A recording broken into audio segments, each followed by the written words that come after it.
Here is something that doesn't get said enough. You don't have to be raising children to be completely overwhelmed by your caregiver responsibilities. You don't have to fit into that traditional sandwich generation framework for you to be completely worn out by this. If you're caring for your loved one and you don't have children at home, you might be feeling more overwhelmed than anybody can even see. I want you to know that your situation is indeed important, is indeed valid, and this video is for you. My name is Amy, and I'm a coach for family caregivers. Welcome to episode 4 of the Sandwich Generations series. This episode in particular is one that I feel very strongly about because I was this type of family caregiver. This type of caregiver is really constantly left out of the conversation, and that's not okay with me. So let me explain what I mean. If you are caring for an aging parent, but you don't have children at home, you are an open-faced sandwich caregiver. Open-faced, like one side of the bread, like missing half of the support that you really deserve because people aren't recognizing how heavy this situation and these responsibilities really are for you. It's a different situation than other caregivers in the Sandwich Generation series. So I really want you to get the support that you need and you deserve. So let me tell you what this open-faced sandwich caregiving actually looks like. You probably have a job, maybe a career. You have built this life. You have your friendships. You have your interests. You have your relationships, right? You have also this parent that needs you, and they need you a lot. And because you don't have children at home, people on the outside look in and think, oh, you have the time and the opportunity to be able to handle these caregiving responsibilities. It's obvious, right? And you become the one who goes to the appointments. You're the one who makes the phone calls. You're the one that does the drop-in visits. You're the one that makes sure things are being taken care of. You do the research for up-leveling care. You have the hard conversations with your aging parent because who else is going to do it, right? And people assume that it must be manageable for you. Of course it is, because you don't have some other like obvious layer like caring for children in front of them. As a matter of fact, they might even say, well, she doesn't have children to worry about. She has the time. Excuse me. I can't possibly do as much as she can. And, not having children doesn't mean that you don't have a full life. It means that people don't see your other responsibilities. They don't see that you don't have an unlimited amount of patience, care, and time to handle this overwhelming responsibility. So, when there's no kids, it's obvious that you don't have any other competing obligations. And that often means that people don't extend to you the same type of grace that they might to somebody else who also has children at home. They don't ask how you're doing. They'll ask about your parents, but they don't ever really ask about you and how you're handling the burden of these responsibilities all the time. This core struggle for this open-faced sandwich caregiver is that your caregiving experience is invisible to most everyone around you, right? They don't see you getting the calls at 11 o'clock at night that you have to go to the emergency room. They don't see you rearranging your work schedule in order to fit your caregiving schedule.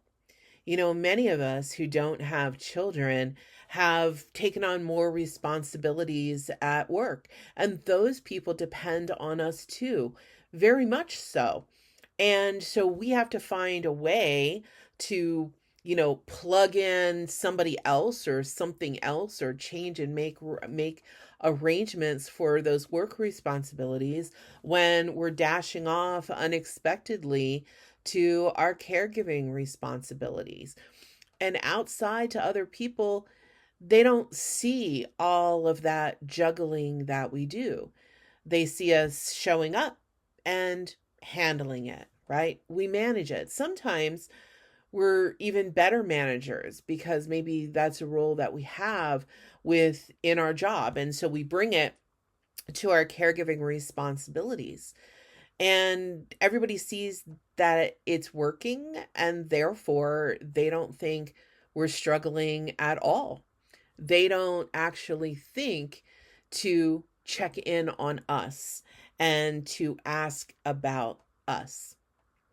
So here's something that I want you to know, and you can tell me if it resonates with you down in the comments. Caregiving actually changes who we are inside. It reshapes us, right? It reshapes our identity. It changes us.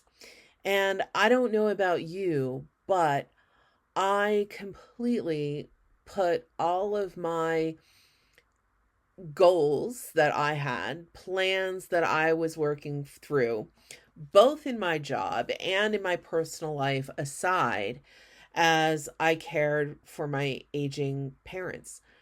I couldn't do both well, and the one that kept nagging at me and hitting me and tapping me on the shoulder and pulling me away was the caregiving for my parent. So that's the one that I had to become more focused on. And some of you might have overlooked advancements at work because you couldn't take on any more responsibility. Friendships go by the wayside because you're not around to go out and have a meal or have a movie night or have a drink with somebody because you are constantly being pulled away. And slowly your world gets smaller and smaller and smaller because you're conserving as much energy as you can just to be able to go to work and to come home and be a full-time caregiver for your aging parent. And not many people are asking what you need. Not many people are showing up to help you pick up the pieces because they don't even realize that pieces of you are actually falling apart. You hide it well.